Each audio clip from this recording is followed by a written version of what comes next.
নমস্কার, আপনাদের সবাইকে অর্পিতার ছোট্ট রান্নাঘরে স্বাগতম। আজ চলে এলাম একটি ভিন্ন স্বাদের চিকেন রেসিপি নিয়ে। আমরা সবাই প্রায়ই আদা রসুন দিয়ে চিকেন কষা, চিকেনের পাতলা ঝোল প্রায় সময়ই খেয়ে থাকি। তাই আজ আদা রসুন ছাড়া একটি ভিন্ন স্বাদের রেসিপি বানালাম, কাজু চিকেন।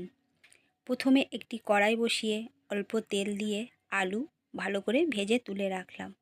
এরপর ওই কড়াইয়ে তেলের মধ্যে পেঁয়াজ কুচি, কাঁচা লঙ্কা ও টমেটো দিয়ে ওর মধ্যে পরিমাণ মতো লঙ্কা গুঁড়ো, হলুদ গুঁড়ো, জিরে গুঁড়ো, ধনে গুঁড়ো ও পরিমাণ মতন লবণ দিয়ে কিছুক্ষণ নাড়াচাড়া করে হালকা ভাজা হলে গ্যাস বন্ধ করে নিলাম।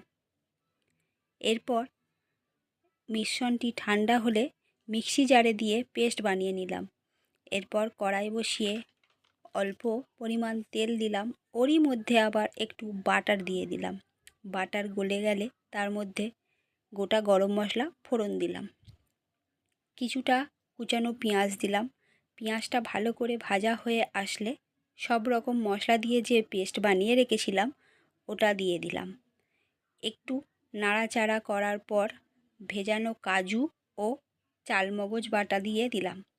কিছুক্ষণ ভালো করে নাড়াচাড়া করে নিয়ে ওর মধ্যে চিকেনটা দিয়ে দিলাম। এরপর ভালো করে চিকেনটা মশলার সাথে মিশিয়ে কষতে লাগলাম।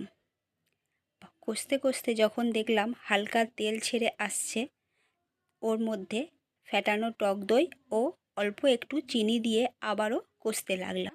খুব ভালো করে হয়ে এলে এরপর অল্প পরিমাণ জল দিয়ে ভেজে রাখা আলু দিয়ে নাড়াচাড়া করে ঢেকে দিলাম। 15 থেকে 20 মিনিট পরে চিকেন ও আলু সিদ্ধ হলে নামিয়ে গরম মশলার গুঁড়ো দিয়ে একটু খানিকক্ষণ ঢেকে রাখলাম। এরপর তৈরি হয়ে গেল কাজু চিকেন।